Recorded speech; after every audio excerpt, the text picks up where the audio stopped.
¿Por qué en Montería alguien puede abrir el grifo, llenar un vaso y tomarse el agua sin pensarlo dos veces, mientras que en muchas otras ciudades de Colombia ese mismo acto puede terminar en una enfermedad? La historia empieza lejos de la casa, en el río Sinú. Ese río no trae agua limpia ni segura, trae barro, microorganismos y todo lo que recoge en su recorrido.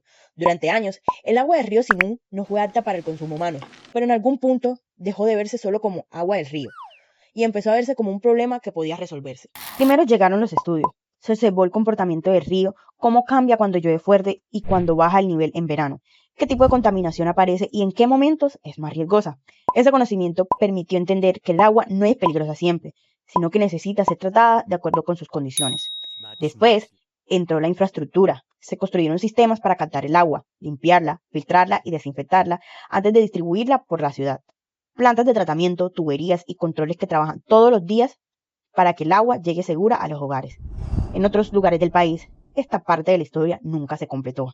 La tecnología no llegó, se quedó vieja y dejó de mantenerse. Y al final aparece el factor decisivo, la sociedad. Para que todo lo anterior funcione, se necesitaron decisiones, inversión, planificación y control. Cuando estas decisiones no existen, la cadena se rompe. El agua puede estar ahí, el conocimiento también, pero no se transforma en un derecho real. Por eso, cada vez que en Montería alguien toma agua del grifo, está cerrando una historia que empezó en el río y pasó por la ciencia, la tecnología y las decisiones humanas. Una historia que muestra que lo cotidiano también es el resultado de procesos largos y colectivos. CTS es un campo interdisciplinario. Surge como una crítica a la visión tradicional de la ciencia. Rechaza la idea de que ciencia es igual a más tecnología es igual a más progreso automático. Tradicionalmente se pensaba que la ciencia producía conocimiento objetivo. La tecnología lo aplica y eso generaba automáticamente bienestar social.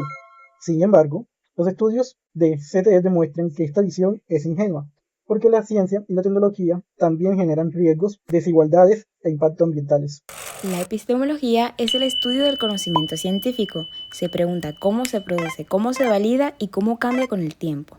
Durante mucho tiempo, la forma tradicional de entender la ciencia se basó en tres ideas principales. Primero, se decía que la ciencia es objetiva. Esto significa que se pensaba que el científico podía observar la realidad tal como es, sin que su contexto, sus creencias o su posición social influyeran en los resultados. La ciencia se veía como algo imparcial que describía el mundo de manera exacta. Se creía que existía un método científico universal, una serie de pasos que servían para todas las ciencias y en cualquier situación.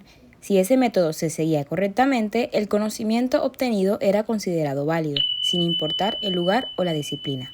Se asumía que el conocimiento científico era neutral, que la ciencia no estaba influenciada por la política, la economía o los problemas sociales, y que se desarrollaba de manera independiente del contexto histórico y cultural. Pero la epistemología desde la ciencia, tecnología y sociedad, conocida como CTS, propone una mirada distinta. Desde la CTS se plantea que el conocimiento científico está influenciado por valores, las preguntas que se investigan, los temas que se priorizan y las soluciones que se buscan dependen de lo que una sociedad considera importante en un momento determinado. También se reconoce que existen intereses económicos y políticos. La financiación, las decisiones gubernamentales y los intereses empresariales influyen en qué investigaciones se realizan y cuáles se dejan de lado. Además, la CTS señala que el conocimiento científico es validado por comunidades científicas. No basta con obtener un resultado. Este debe ser revisado, discutido y aceptado por otros científicos. La verdad científica se construye a través del consenso y el debate. Veámoslo de la siguiente forma. La ciencia desarrolla conocimientos en electrónica e informática. La tecnología convierte esos conocimientos en teléfonos. La sociedad empieza a usarlos masivamente. Entonces surgen nuevos problemas, como la adicción, la desinformación, el impacto en la salud mental, la vigilancia de datos y pues una brecha digital. Ahora, desde una visión tradicional, el celular sería solo un avance tecnológico neutral. Pero desde la ciencia, tecnología y sociedad entendemos que su diseño responde a intereses económicos. Sus algoritmos están programados para generar consumo y también tienen consecuencias sociales, culturales y políticas. Por lo tanto, la tecnología no es neutral ni automática, está cargada de decisiones humanas y valores. En el ejemplo del agua, la ciencia se encarga de estudiar la calidad, identificar contaminantes y explicar fenómenos relacionados con la salud. La tecnología aplica ese conocimiento mediante plantas de tratamiento, sistemas de filtración y distribución, y la sociedad interviene definiendo qué tan prioritario es el acceso al agua potable, cuándo se interviene y cómo se controla el servicio. La CTS también se vincula con la educación, ya que busca promover la alfabetización científica, el pensamiento crítico y la responsabilidad social frente al uso de la ciencia y la tecnología.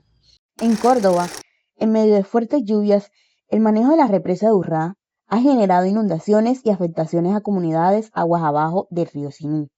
No es la primera vez que pasa, y tampoco es un hecho aislado. Cuando el río Sinú se desborda y las comunidades se inundan, ya no importa cuánta ciencia hubo en los estudios ni cuánta tecnología tiene la obra, importa quién tomó las decisiones y quién paga las consecuencias.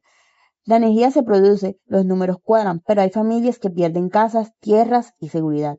Entonces, la pregunta real no es si la represa es eficiente, sino si el desarrollo que se defiende vale lo mismo para todos o solo para unos pocos. Se las dejo ahí.